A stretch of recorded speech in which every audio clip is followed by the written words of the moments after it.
కొంతమంది ఆకతాయిలు ladies hostel దగ్గర మత్తు పదార్థాలు సేవిస్తూ సిగరెట్లు తాగుతూ ఆడపిల్లల్ని ఏడిపిస్తూ ఉంటారు.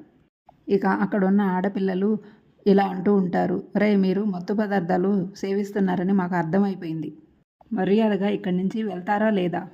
అలా వాళ్ళు అనటంతో అక్కడున్న పోకిరీలైతే ఏంటి నువ్వు చాలా రెచ్చిపోతున్నావు అని వాళ్ళల్లో ఒక అతనైతే ఆడపిల్లల చెయ్యి పట్టుకుంటాడు.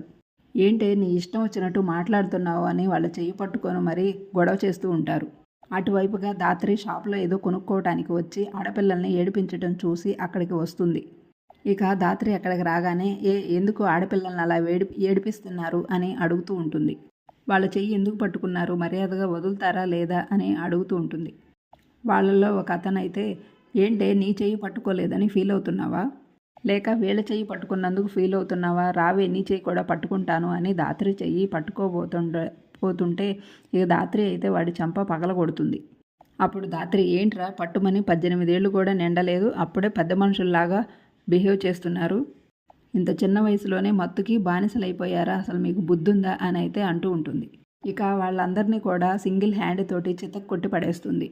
వాళ్ళందరినీ కింద మోకాళ్ళ మీద కూర్చోబెట్టి ఇప్పుడు చెప్పండిరా అబ్బాయిలు, మిమ్మల్ని అరెస్ట్ చేసిన తర్వాత మీ వాళ్ళని పిలిపించమంటారా, లేక మీ తల్లిదండ్రులను పిలిపించి తర్వాత మిమ్మల్ని అరెస్ట్ చేయాలా, చెప్పండిరా అబ్బాయిలు అని ధాత్రి అడుగుతూ ఉంటే ఇక అలా అడుగుతూ ఉంటే అక్కడ ఉన్న ఆడపిల్లలు అయితే చాలా సంతోషంగా ధాత్రి వైపు చూస్తూ ఉంటారు.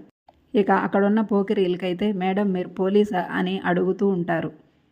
ఈరోజు ప్రివ్యూ ఇది జరిగింది. రేపటి ప్రివ్యూ కోసం మన ఛానల్ తప్పకుండా లైక్ చేసి సబ్స్క్రైబ్ చేసి సపోర్ట్ చేయండి. Thanks for watching.